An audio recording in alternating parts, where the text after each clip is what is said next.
Vector যোগের সামান্তরিক সূত্রে ক্যালকুলাসের formula apply করে আমরা যা পেয়েছি, আমরা পি ও কিউ এর মধ্যবর্তী কোণ যতই বৃদ্ধি করব ততই দেখব যে পি ও আর এর মধ্যবর্তী কোণ থিটা বৃদ্ধি পাচ্ছে। কিন্তু বৃদ্ধি পেতে পেতে এমন একটা সময় আসবে যখন থিটা এর মান হয়ে যাবে ম্যাক্সিমাম।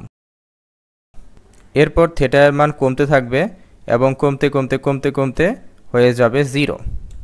আরেকটা ইন্টারেস্টিং ফ্যাক্ট হচ্ছে, যখন পি ও আর এর মধ্যবর্তী কোণ থিটা ম্যাক্সিমাম, তখন কিউ এবং আর এর মধ্যবর্তী কোণ হচ্ছে 90 ডিগ্রি।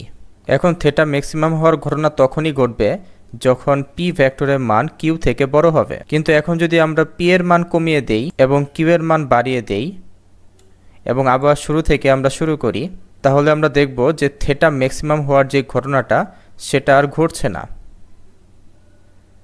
অ্যান্ড এই সব কিছুই আমরা বুঝতে পারি সামান্তরিকের সূত্রে ক্যালকুলাসের ফর্মুলা অ্যাপ্লাই করে।